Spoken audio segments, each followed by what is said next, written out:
भक्तवांछाकल्पतरु श्री राधा कांत भगवान के चरणों में उपस्थित होकर के मनुष्य जीवन का परम लाभ, सब व्यथा को हरण करने वाला राम कथा हम आप सब श्रवण कर रहे हैं। राम कथा के अंतर्भूत परम रसमयी चरित्र है, प्रेम चरित्र है, श्री भरत जी की कथा हम सुन रहे हैं। वंदौ प्रथम प्रणवो प्रथम भरत के चरना, जासुनेम व्रत जाई नहीं बरना। श्री भरत जी के चरणों में बार बार प्रणाम है, जिनकी प्रेम की महिमा सरस्वती बृहस्पति भी बखान नहीं कर सकते। कल हम श्रवण कर रहे थे, भरत जी महाराज श्री राम जी से मिलने के लिए चित्रकूट तक आ पहुंचे हैं। निषाद राज गुह ने शैल शिरोमणि श्री कामदगिरी का दर्शन कराया है। वो देखो भरत भैया, उस पर्वत के ऊपर श्री राम विराजमान हैं। चित्रकूट का दर्शन हुआ और चित्रकूट में प्रवेश करते ही भरत जी का सब ताप दूर हो गया। सारे अयोध्या वासियों को ऐसा लगा कि मानो श्री सीताराम अभी मिल गए, क्योंकि धाम मिल गया तो जानो धामी मिल गए। धाम और धामी में भेद नहीं है।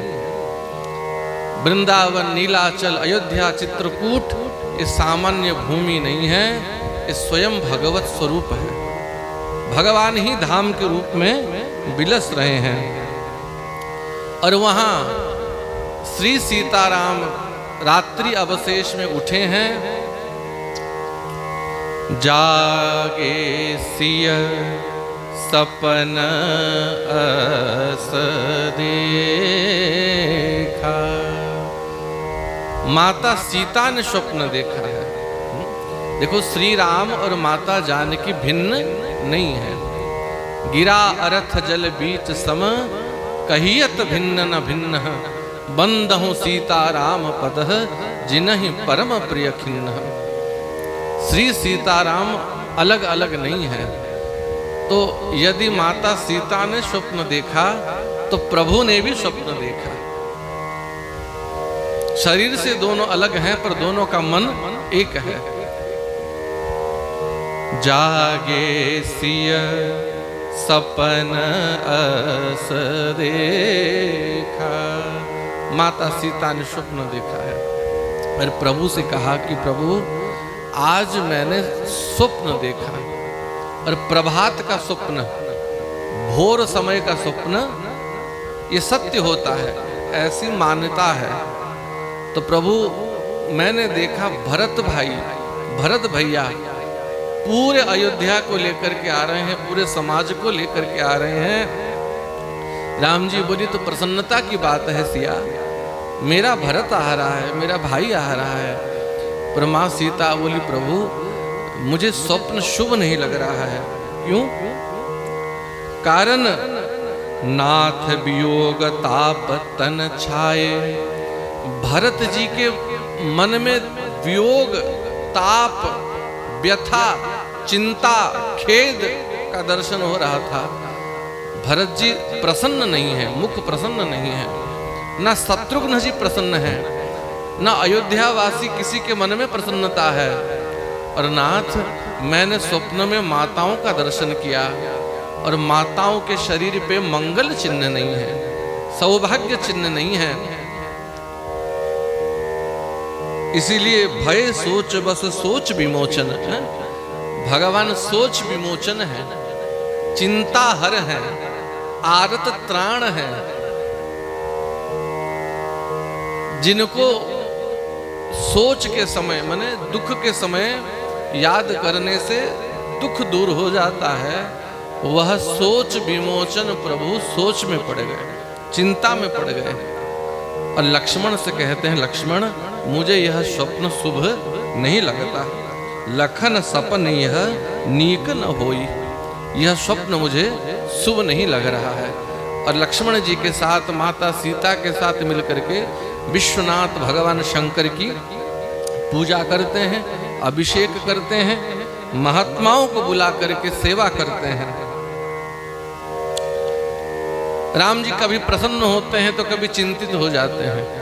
प्रसन्न हो रहे हैं कि बहुत दिनों बाद मेरा भाई भरत आ रहा है, भरत का दर्शन होगा।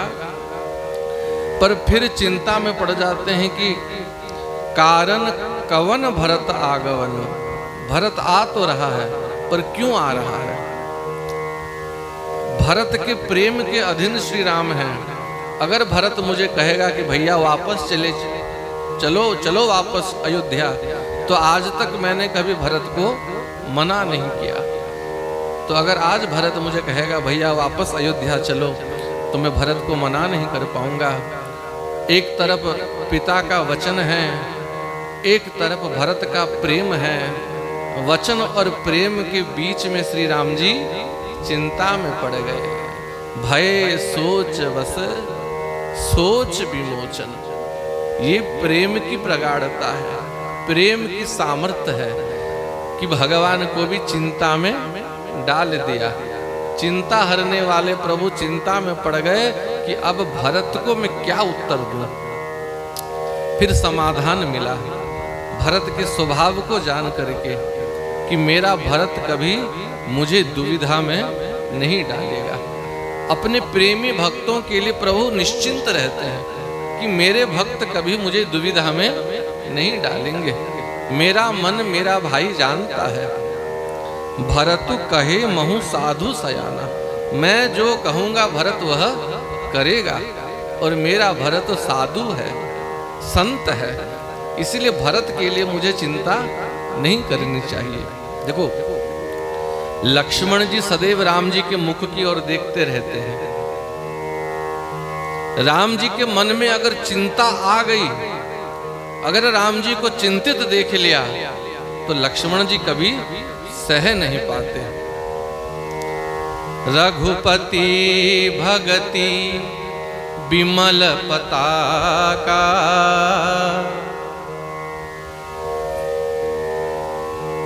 राम जी के कीर्ति रूपी पताका को धारण करने वाले लक्ष्मण जी हैं। इसीलिए लक्ष्मण जी ने जब राम जी के मुख को देखा और राम जी को चिंतित देखा, तो लक्ष्मण जी के मन में क्रोध आ गया। हाथ पांव फड़कने लगे, नेत्र लाल लाल हो गए और कहा भैया आप चिंतित मत होइए। राम जी क्यों चिंतित हो रहे हैं ये नहीं सोचा। राम जी इसलिए चिंतित हैं कि भरत के प्रेम के आगे मैं क्या कहूं। लक्ष्मण जी को लगा भरत कुछ गड़बड़ करने वाला है। बोले प्रभु आप चिंता मत कीजिए। कुटिल कुबंधु कुअवसर ताकि जाने राम बनवास एकाकी। भरत जी को कह रहे हैं कुटिल कुबंधु। भरत जी जैसा सुबंधु कोई है, भरत जी जैसा भाई कोई है, और उसे कह रहे हैं प्रभु ये कुटिल, ये भाई के नाम पर कलंक है, ये कुबंधु है, ये भाई नहीं है। इसकी मां ने आपको वनवास दिया और इसका पुत्र जानी राम वनवास एकाकी, वन में आपको अकेला जान करके ये राज अकंटक करने आया है। और हे राम भैया आप चिंता मत कीजिए, लक्ष्मण है, ये धनुष बाण हमने दिखाने के लिए नहीं पकड़ा, सजाने के लिए नहीं पकड़ा, आज बता देंगे भरत को। राम जी बोले लक्ष्मण इतने अधीर मत हो, भरत के बारे में ऐसा सोचना उचित नहीं है, हमारा भरत ऐसा नहीं है। लक्ष्मण जी बोले प्रभु आप बहुत सीधे हैं, सरल स्वभाव छुअत छल नाही, आपका स्वभाव बहुत सरल है, आपके मन में छल नहीं है। जैसा चश्मा पहनोगे दुनिया वैसा दिखेगा। एक व्यक्ति बकरी पालता था, बकरी, और बकरी को जिस दिन हरा हरा घास नहीं मिलता, बकरी को सूखा घास सूखा चारा दे देता, पर सूखा चारा बकरी नहीं खाती। तब उसने क्या किया, बकरी को एक हरा चश्मा पहना दिया, एक ग्रीन कलर का चश्मा बकरी को पहना दिया। तो बकरी को घास हरी हरी दिखाई देने लगी और बकरी हरी घास समझ करके खाने लगी उसे। तो जैसी हमारी दृष्टि है संसार हमें वैसे ही दिखेगा। जो व्यक्ति लोभी है, कपटी है, उसको सारे सब में कपट दिखेगा, सब में छल दिखेगा। और जो स्वभाव से सरल हैं उनको सब सरल दिखते हैं। बोले भैया आप स्वभाव से सरल हैं, इसीलिए सब पर प्रीति प्रतीति ही, आप सहज सबके ऊपर भरोसा कर देते हो। जिया जानी आप समान, आप सबको अपने जैसा समझते हो प्रभु, पर दुनिया इतनी सीधी नहीं है, आप नहीं समझ पा रहे हो। अपनी माता के साथ कुमंत्रणा करके आए करे अकंटक राजू, भरत राज अकंटक करने के लिए यहाँ आ रहा है। राम जी ने कहा लक्ष्मण भरत को दोष मत दो, तुम भरत को नहीं जानते। लक्ष्मण जी बोले मैं कहाँ भरत को दोष दे रहा हूँ प्रभु, मैं भरत को दोष नहीं दे रहा हूँ। भरत तो बहुत सीधे हैं, मैं जानता हूँ। दोष भरत का नहीं है, दोष इस पद का है। भरत ही दोष देहि को जाए, मैं भरत को क्यों दोष दूं। जग बोर आई राजपद पाए, दोष तो इस राजपद में है। इस राजपद को पाने के बाद किसकी बुद्धि खराब नहीं होती। जग बोर आई, दुनिया पागल हो जाता है राजपद के लिए, हैं? ये राजनेता सत्ता पाने के लिए, राजपद पाने के लिए क्या क्या नहीं करते, क्या क्या षड्यंत्र नहीं करते। और आज तक ऐसा कौन है, अस कहु जीव जंतु जग माही, प्रभुता पाही जाही मद नाही। संसार में ऐसा कोई व्यक्ति है जिसको प्रभुता मिल जाए, पद प्रतिष्ठा मिल जाए और उसको अहंकार ना हो, उसकी बुद्धि ना बिगड़ जाए। इसलिए महाराज प्रभु आप इस राज मद को नहीं जानते। और लक्ष्मण जी ने अनेक दृष्टांत दिया है। ससी ससी गुरु तियगामी, नहुष चढ़े भूमि सुरजान। ससी माने चंद्रमा, चंद्रमा का दृष्टांत दिया है। चंद्रमा को ब्रह्मा जी ने औषधियों का राजा बना दिया, ब्राह्मणों का राजा बना दिया, और जितने भी वैभव हैं जगत में सबका राजा चंद्रमा को बना दिया। मन के देवता हैं चंद्रमा। तो चंद्रमा को अभिमान हो गया, और यहां तक चंद्रमा को अभिमान हो गया कि चंद्रमा ने अपने गुरुदेव बृहस्पति के पत्नी का हरण कर लिया। बृहस्पति की पत्नी तारा, उनका हरण चंद्रमा ने कर दिया। बाद में ब्रह्मा जी ने समाधान किया। तो प्रभु चंद्रमा के भीतर दोष आ सकता है। नहुष नाम के एक राजा हुए, नहुष नाम के राजा, एक बार इंद्र को ब्रह्म हत्या का दोष लग गया, तो इंद्र को स्वर्ग छोड़ के जाना पड़ा। स्वर्ग छोड़ के मान सरोवर के एक कमल के नाल के भीतर इंद्र बैठ करके ब्रह्म हत्या का प्रायश्चित करने लगे, शिव उपासना करने लगे, तपस्या करने लगे। तो उस समय इंद्रासन खाली था, स्वर्ग का आसन खाली था। तब सब ऋषियों ने सोचा कि सिंहासन खाली रहना उचित नहीं है, किसी पुण्यवान व्यक्ति को सिंहासन पर बिठाना चाहिए, और स्वर्ग के सिंहासन पर पुण्यवान व्यक्ति ही बैठ सकता है। जिसने 100 अश्वमेध यज्ञ किया हो वो स्वर्ग के आसन में बैठ सकता है। तो सब ऋषियों ने नहुष को बुलाया। महाराज नहुष पृथ्वी के राजा थे। महाराज नहुष बड़े पुण्यवान थे। तो सबने महाराज नहुष को कहा कि महाराज जब तक देवराज इंद्र ब्रह्म हत्या दोष का प्रायश्चित करके स्वर्ग ना वापस आ जाएं, आप तब तक स्वर्ग के आसन में बैठो। राजा नहुष ने कहा, स्वर्ग में पुण्यवान व्यक्ति बैठता है, मैं तो देवता भी नहीं हूं, पृथ्वी का मानव हूं, पृथ्वी का राजा हूं, मैं कैसे बैठूं?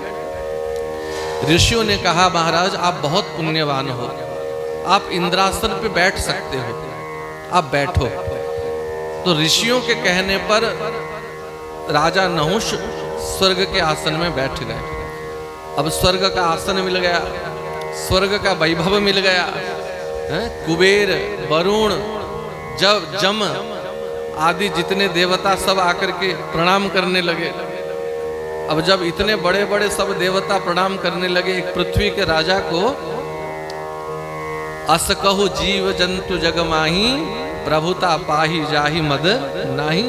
राजा नहुष को अहंकार हो गया, इतना अहंकार हो गया कि राजा नहुष की दृष्टि इंद्र की पत्नी सची के ऊपर गई। बोला, इंद्रासन मिल गया, सभी देवताओं का राजा बन गया, इंद्र का वैभव मिल गया, तो इंद्र की पत्नी भी तो मुझे मिलनी चाहिए। सची के पास प्रेम प्रस्ताव भेजा, प्रणय प्रस्ताव भेजा कि सची अब इंद्र मैं हूं, पुराने इंद्र को भूल जाओ और मुझे ही अपना स्वामी स्वीकार कर लो। इंद्राणी सची महासती है। रोते रोते देव गुरु बृहस्पति के पास गई, बोले गुरुदेव ये नहुष अब ये मेरे ऊपर दृष्टि डाल रहा है, कुदृष्टि डाल रहा है, मेरी रक्षा कीजिए।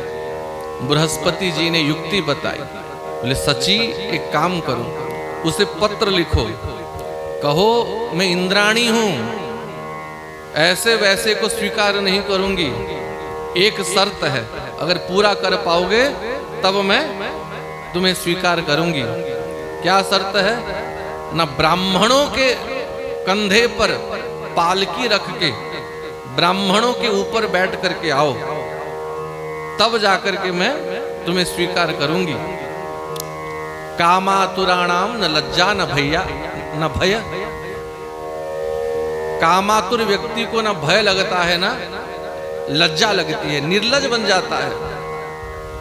इसने ब्राह्मणों को बुलाया, बोले ब्राह्मणों पालकी को अपने कंधे में ढो और मुझे बिठा करके लेके जाओ। दुर्वासा, अगस्ती, बड़े बड़े महात्माओं को बुलाया। जिन महात्माओं ने इसे सिंहासन पे बिठाया था, अब ये इनके खोपड़ी पे बैठने के लिए उद्यत हो गया। ब्राह्मण जान गए इसकी बुद्धि खराब हो गई है, इसका पतन का समय आ गया है। बोला ब्राह्मणों को पालकी ढो, मुझे बिठाओ। ब्राह्मणों ने पालकी पकड़ा, ऋषियों ने पालकी पकड़ी। भले ही बड़े बड़े तेजस्वी महात्मा हैं, पर तपस्या कर करके सब अस्थि मात्र हो रहे हैं, क्षीण काया है। और पालकी के ऊपर बैठ गया नहुष।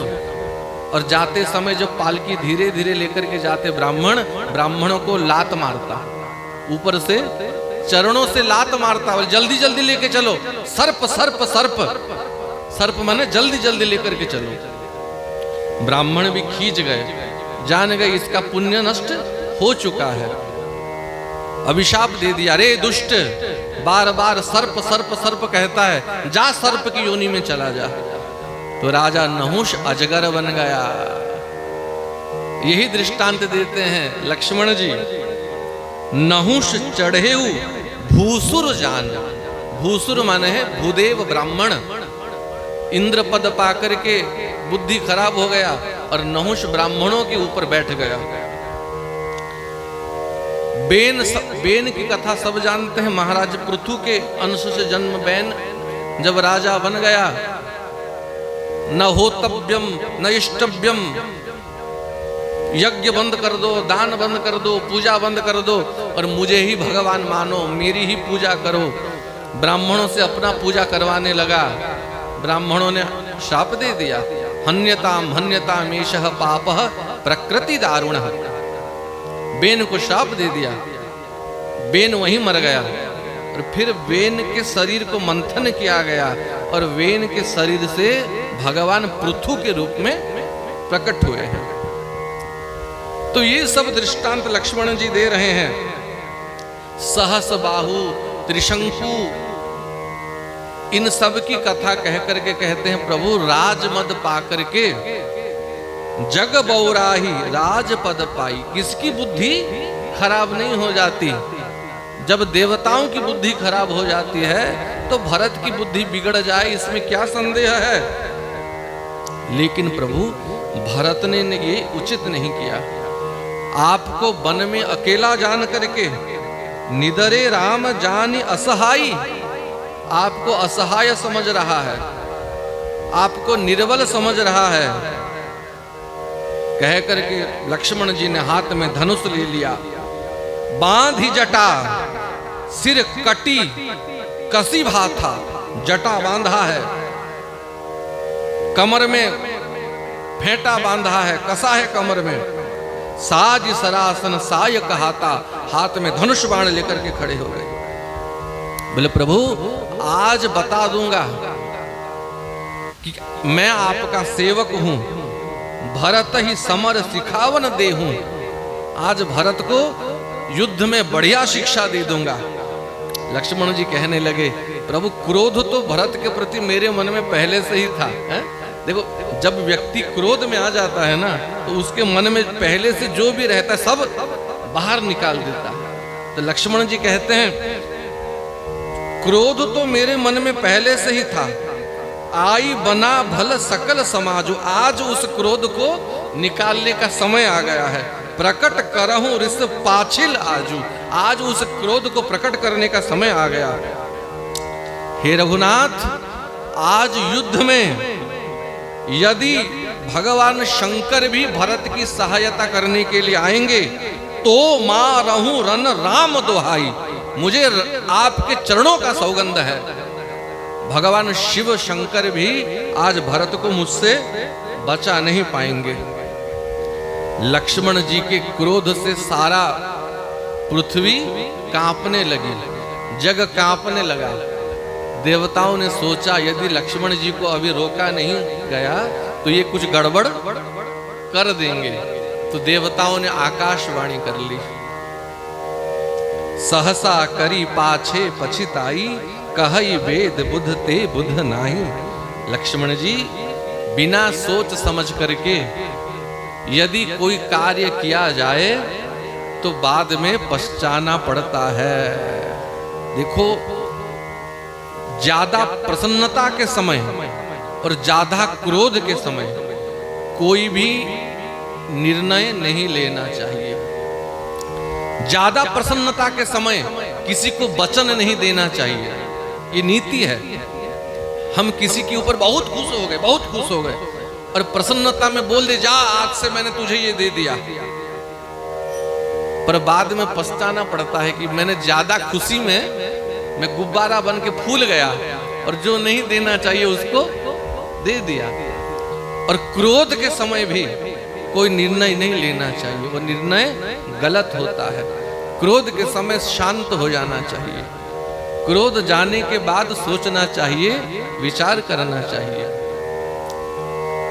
इसीलिए बिना विचार किए हे लक्ष्मण जी जो निर्णय लेता है उसे बाद में पछताना पड़ता है। इसलिए आप आवेश में आकर के, आक्रोश में आकर के कोई कार्य मत करिए। आकाशवाणी सुनकर के लक्ष्मण जी थोड़े सहम गए। भगवान श्री राम लक्ष्मण जी का क्रोध शांत जान करके लक्ष्मण जी को पास बिठाया। बोले लक्ष्मण, तुम्हारे बल का परिचय मैं जानता हूं, केवल मैं नहीं जानता लक्ष्मण, तुम्हारा प्रभाव, तुम्हारा प्रताप की त्रिभुवन जानता है। पर लक्ष्मण, भरत के प्रति ऐसा विचार करना उचित नहीं है। तुमने जो कहा उचित है, राजमद पाकर के जग बौराई, दुनिया पागल हो जाता है। पर लक्ष्मण, राजमद पाकर के दुनिया पागल हो सकता है, पर मेरा भरत इस दुनिया का है नहीं। मेरा भरत इस दुनिया से न्यारा है, इस जग से न्यारा है, इस सब से न्यारा है। लक्ष्मण कहां तक कहूं, अयोध्या का राज्य सामान्य नहीं है। दशरथ धन लखी धनज लजाई। अयोध्या का वैभव देख करके कुबेर को भी ईर्ष्या होती है कि जैसा वैभव अयोध्या में है वैसा वैभव मेरे पास नहीं है। पर लक्ष्मण अयोध्या का वैभव छोड़ दो। भरत ही हो ही न राज मद, विधि हरिहर पद पाई। केवल अयोध्या का राज नहीं लक्ष्मण, मेरे भरत को यदि ब्रह्मा का पद मिल जाए, मेरे भरत को यदि विष्णु का पद मिल जाए, मेरे भरत को शिवजी का पद मिल जाए, फिर भी मेरे भरत के मन में अभिमान नहीं आएगा। भरत ही हो ही न राज मद, विधि हरि हर पद पाई। और धन्य हो गोस्वामी तुलसीदास जी का दृष्टांत है? कहते हैं कबहू की कांजी सी करन, क्षीर सिंधु बिनसाई। कांजी माने है खटाई। कांजी समझते हो ना? कांजी हमारी भाषा में कांजी, कांजी बनो जो कि नहीं? तो कांजी का अर्थ है खटाई। आधे लीटर 1 लीटर दूध में 2-4 बूंद नींबू डालने से दूध फट जाता है।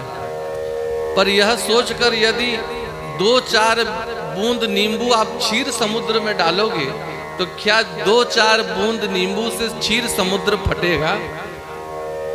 कबहू की कांजी सीकर क्षीर सिंधु बिनसाई। सीकर माने है बूंद। राजमद यदि खटाई है तो मेरा भरत क्षीर समुद्र है। इस राजमद से मेरे भरत का कुछ बिगड़ने वाला नहीं है लक्ष्मण। इसीलिए भरत के ऊपर संदेह मत करो। हे लक्ष्मण, पृथ्वी अपना क्षमाशील स्वभाव त्याग कर दे, ये संभव है। जिस अगस्त मुनि ने पूरे समुद्र को पी लिया, वह अगस्त मुनि गाय के खुर के गड्ढे में डूब जाएं, यह संभव है। मच्छर फूंक मार करके सुमेरु पर्वत को उड़ा दे, मस्तक फूंक मकुमेरु उड़ाई। फूंक मार करके मच्छर सुमेरु पर्वत को उड़ा दे, यह संभव है। पर लक्ष्मण, होई न नृपमद भरत ही भाई। मेरे भरत को कभी राजमद नहीं हो सकता। तुम भरत को कुबंधु कह रहे हो, कुटिल कुबंधु कह रहे हो। भाई, मेरे भरत जैसा सुबंधु जगत में कोई है? मेरे भरत जैसा भाई जगत में है? याद करो लक्ष्मण, जब बचपन में हम खेलते थे, याद है ना? हाँ भैया याद है। 2 दल बना करके खेलते थे। मैं सदैव आपके दल में रहता था और भरत भैया और शत्रुघ्न भैया विरोधी दल में रहते थे, आपके सामने वाले दल में रहते थे। और जब खेल में राम जी हारने लगते थे, भरत जी को लगता था यदि राम जी हार गए तो राम जी को दुख होगा। यह जान करके राम जी के प्रसन्नता के लिए भरत भैया स्वयं हार जाते थे। लक्ष्मण, जो भरत खेल में मेरे सुख के लिए हार जाता था, क्या वह भरत कभी मेरे विरुद्ध जाएगा? भरत के बारे में ऐसा सोचना भी अपराध है लक्ष्मण। भरत के बारे में याद करते करते राम जी व्याकुल हो जाते हैं। प्रेम पयोधि मगन रघुराऊ। प्रेम समुद्र में राम जी डूब जाते हैं भरत जी के बारे में कहते कहते।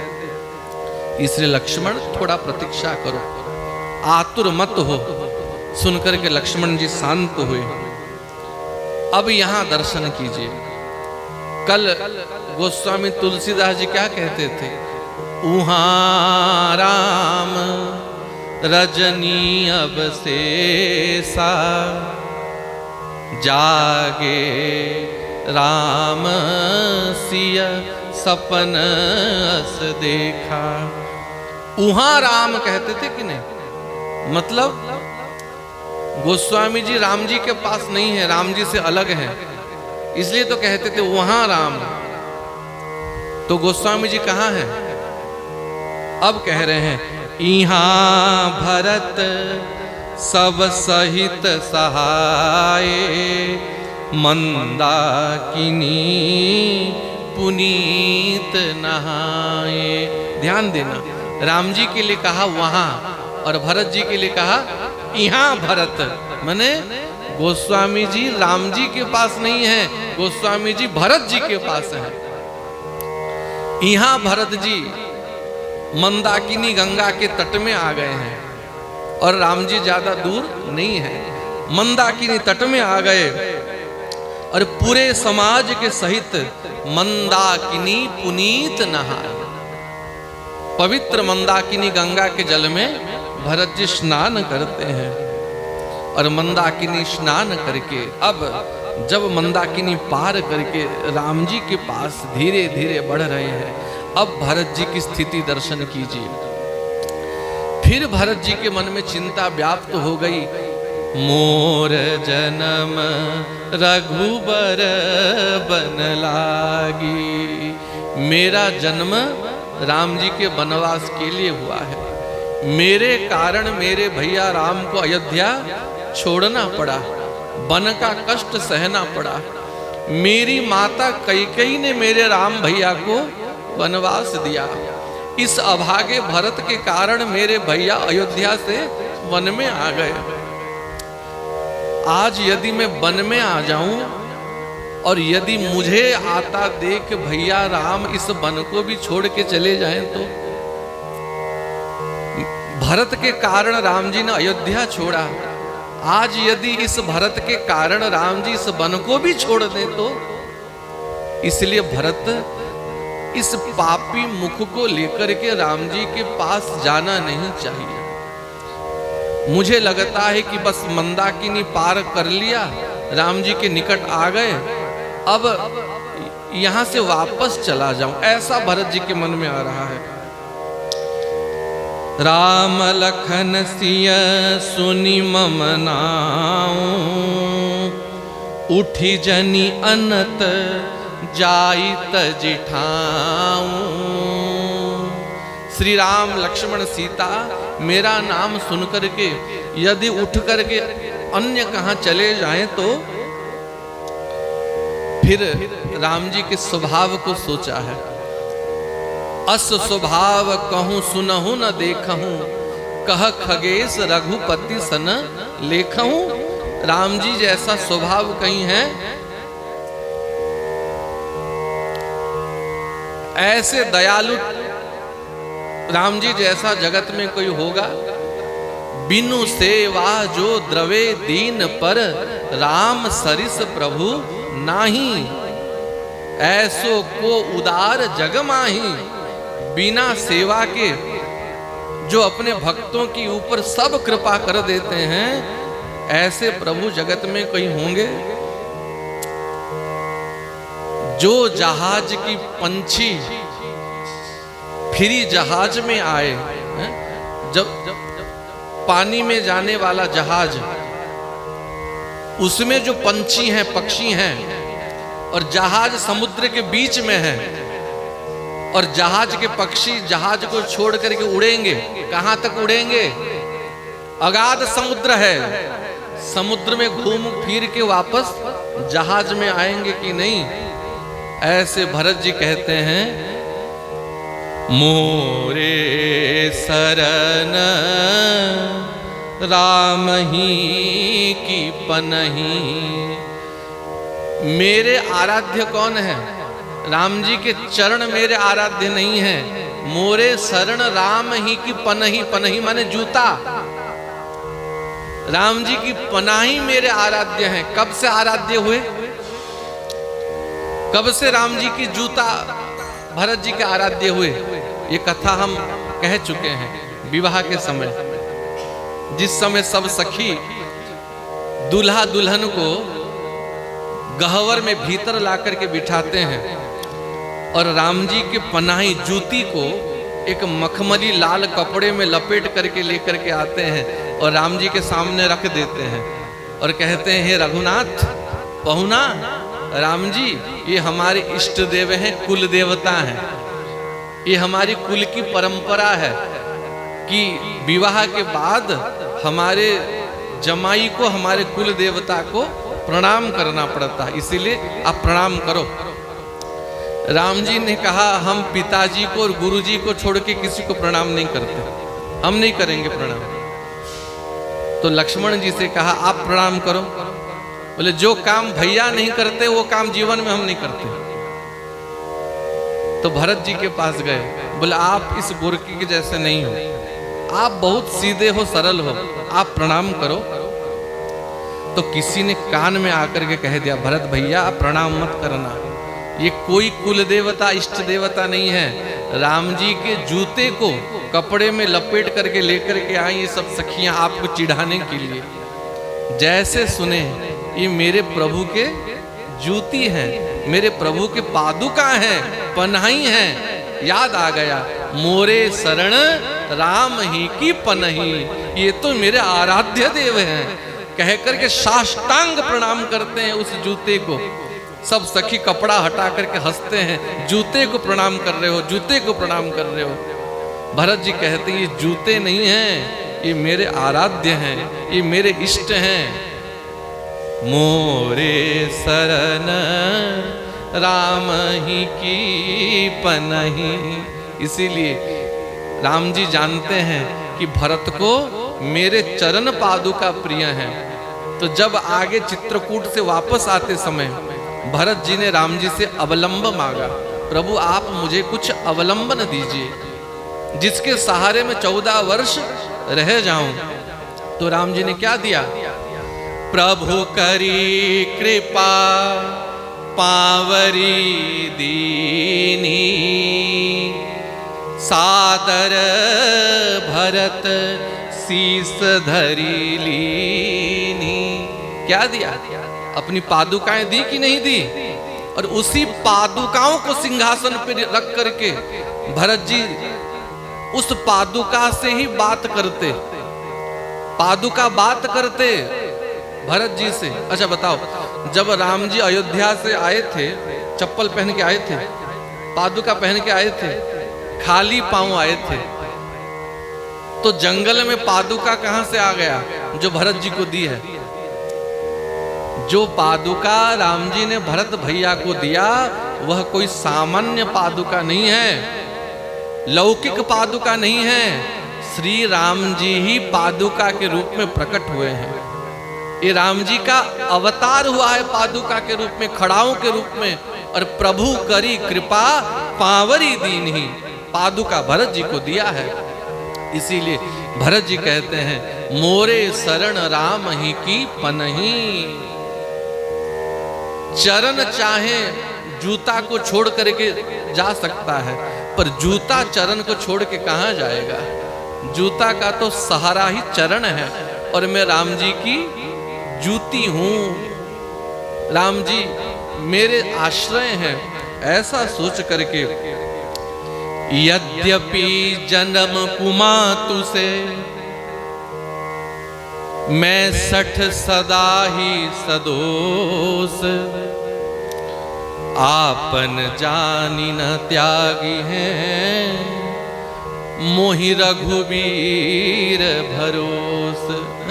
भरत जी कहते हैं, यद्यपि मेरा जन्म कुमाता से, कपटी कैकई के गर्भ से मेरा जन्म हुआ है, यद्यपि जन्म कुमातु से, मैं 60 हूं, दुष्ट हूं, मूर्ख हूं, मेरे कारण राम जी को बन जाना पड़ा, मैं सदा ही दोष युक्त हूं।